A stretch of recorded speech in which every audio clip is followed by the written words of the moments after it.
فرشتے آ کے سوال کریں، فرشتوں کی شکلیں بڑی خوفناک ہوں گی، ایک کا نام ہے منکر، دوسرے کا نام ہے نکیر، جن کی شکلیں بڑی خوفناک، ڈر لگتا ہے دیکھے تو۔ اب وہ سلام کرنے کے لیے تو آئے نہیں، امتحان کو لینے کے لیے آئے ہیں۔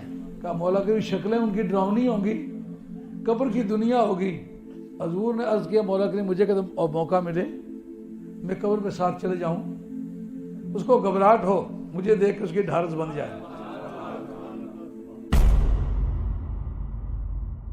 سب سے پہلے حضرت مفکر اسلام شہزادہ غوث اعظم ڈاکٹر پیر سید عبد القادر جیلانی شاہ صاحب کی ویڈیوز کو حاصل کرنے کے لیے جیلانی میڈیا کے یوٹیوب چینل کو سبسکرائب کریں اور بیل آئیکن کلک کریں۔ ویڈیوز اچھی لگے تو تھمس اپ دیں۔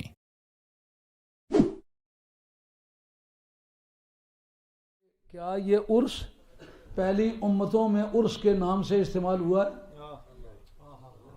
یہ معلومات کی دنیا میں ایک نئی بات ہوگی۔ کیا پہلی امتوں میں بھی لفظ عرس کے نام سے کوئی دن منایا جایا کرتا تھا؟ میری تحقیقات کے مطابق ایسا نہیں ہوا۔ باب ما جاء فی خصوصیت ہی صلی اللہ علیہ وسلم، امام قسطلانی نے سرکار کے خصوصیات کے چیپٹر میں لکھا ہے کہ یہ جو قبروں میں جانے کا سسٹم ہے یہ پہلی امتوں میں نہیں تھا، یعنی نبی اپنے امتی کی قبر میں جائے، یہ پہلا تجربہ سرکار کا ہے۔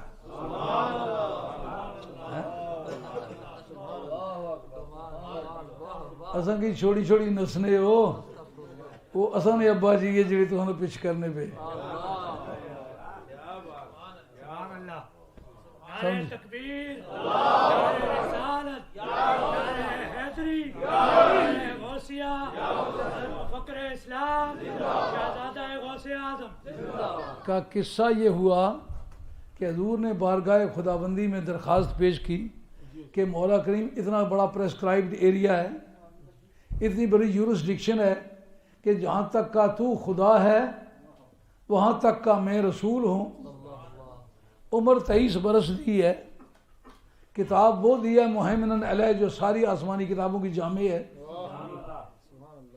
اتنی بڑی کتاب کے کانٹینٹس کو امپلیمنٹ کرنے کے لیے وقت کتنا چاہیے، لوگوں کو کنٹیکٹ کرنے کے لیے وسائل کیسے چاہیے؟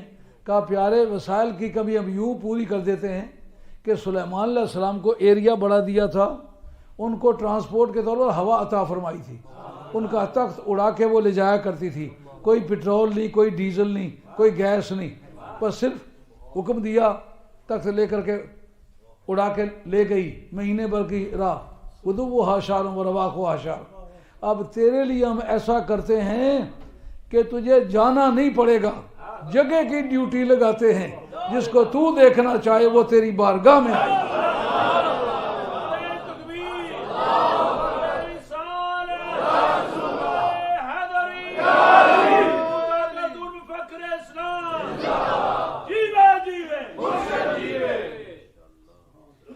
مسلم شریف کے اندر حضرت انس راوی ہے، ان اللہ زوالی الارض رأیت مشارقہا و مغاربہا، یہ میری ڈیوٹی نہیں میں جا کے دیکھوں، جگہ کی ڈیوٹی ہے وہ آ کے پیش ہو جائے۔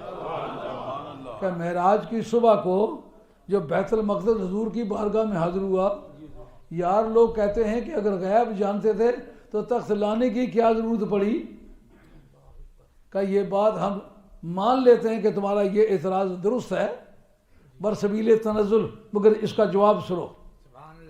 وہاں آ کے وہ بیت المقدس سب کو نظر آیا، مسلمانوں کو نظر آیا، کافروں کو نظر آیا، وہاں آ کر کے بھی غیب میں رات دیکھا اسی نے جو غیب جانتا تھا، جو غیب نہیں جانتا تھا اس نے دیکھا نہیں۔ سمجھے گے؟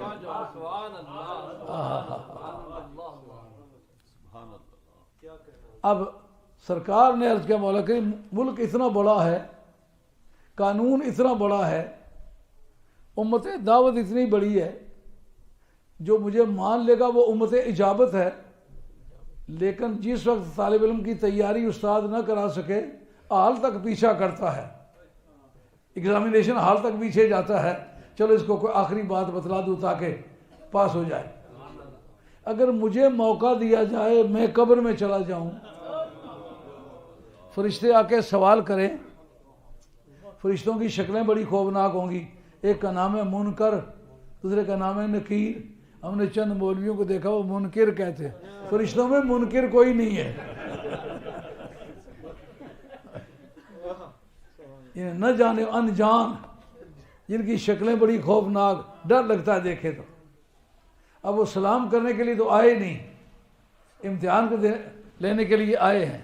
پہلوان جب دنگل میں اترتا نا دیکھتا نا بھیڑیے والی شکل بنائی ہوئی ہے، کیونکہ وہ آ کر کے کسنگ کرنے کے لیے نہیں آتا، مکے مارنے اور کھانے کے لیے آتا ہے، ڈراؤنی شکل بنا کے آتا ہے۔ وہ بھی امتحان کے لیے آتے، اس لیے ایسی دل لبھانے والی شکل نہیں ہوتی۔ کہا مولا کی شکلیں ان کی ڈراؤنی ہوں گی، قبر کی دنیا ہوگی، وہ بیگم جو لفافہ نہیں کھولنے دیتی ہے جی، اس کو میاں کہتا ہے قبر تک ساتھ چل، انہوں نے کہا لفافہ کو ہے تو دے جا، نہیں تو اس سے آگے جانے کا کام میرا نہیں۔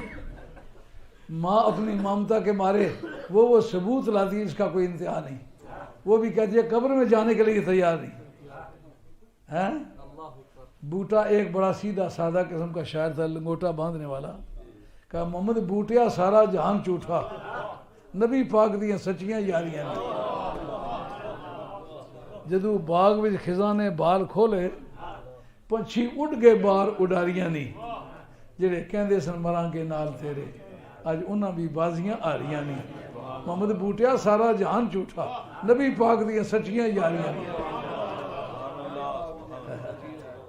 بات تو پنجابی کی ہے، لیکن کتنی سبقت رکھتا ہے وہ اپنی سوچ میں۔ سارے چھوڑ کے چلے گئے،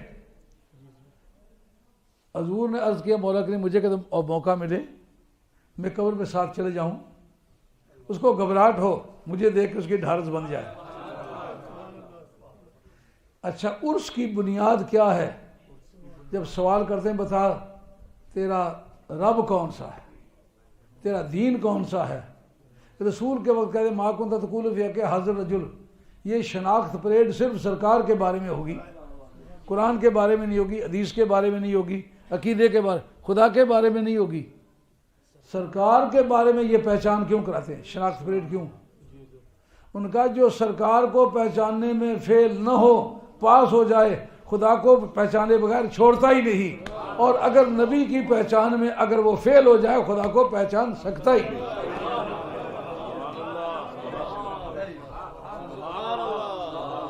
اس جگہ اس کو کہتے ہیں نومت العروس، یہ مصدر ہے جو تشبیہ کے لیے استعمال ہوتا ہے۔ نومت العروس، اس طرح سو جا جس سے دلہن سوتی ہے۔ وہ جو میں ہمیشہ شور کرتا رہا ہوں نا کہ فنی علوم اچھے طرح تیار ہونے چاہیے، اس جگہ استدلال کرنے لگا، اس پر غور کرو۔ وجہ شبہ جو ہے وہ مدار حکم ہوتی ہے۔ بیان کی دنیا میں جہاں تشبیہ کی مانند، کی جیسا، کی طرح، کی مثل یہ لفظ استعمال ہوں وہ علم بیان کی بحث ہے۔ جس وقت یہ لفظ بولو گے تو چار چیزیں انوالو ہوں گی۔ ایک وہ جس کو تشبیہ دے رہے ہیں وہ مشبہ ہے، جس کے ساتھ تشبیہ دے رہے ہیں وہ مشبہ بھی ہے، جس وجہ سے شبہ دے رہے تشبیہ دے رہے ہیں وہ وجہ شبہ ہے، جس حرف کے ذریعے سے دے رہے ہیں وہ حرف تشبیہ ہے۔ لیکن مدار حکم مشبہ ہے نہیں، مشبہ بھی ہے نہیں، حرف تشبیہ ہے نہیں، وجہ شبہ۔ دیکھیں گے وجہ شبہ کیا ہے، اس جگہ آ کے عرس کی قیمت کھلے گی۔ نومت العروس، اس طرح سو جا جس طرح دلہن سوتی ہے۔ وجہ مشابہت کیا ہے؟ کہ وجہ مشابہت یہ ہے جب نئی دلہن ہو تو باپ اس کمرے میں نہیں آتا جس کی بیٹی ہے، کہتا ہے نئی دلہن ہے، پتہ نہیں کس حال میں بیوی میاں ہیں، ساس نہیں آتی، بہنیں نہیں آتی، سسر نہیں آتا، دیور نہیں آتے، آئے تو خامد ہی آئے۔ اب مدینے والا اس یہ جب کہتا ہے نومت العروس، اس کا مطلب یہ کہ اب تو امتحان میں پاس ہو گیا ہے، اب تیری قبر میں آؤں تو میں ہی آؤں، میرے سوا کوئی نہیں آئے گا۔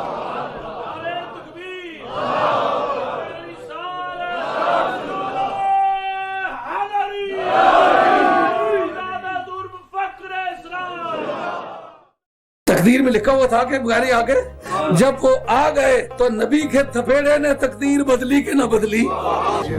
بیکار بنانا یہ اللہ کی شان کے لائق نہیں، کوئی چیز بیکار نہیں بنائی، تو پھر عرش کا کیا استعمال ہوا؟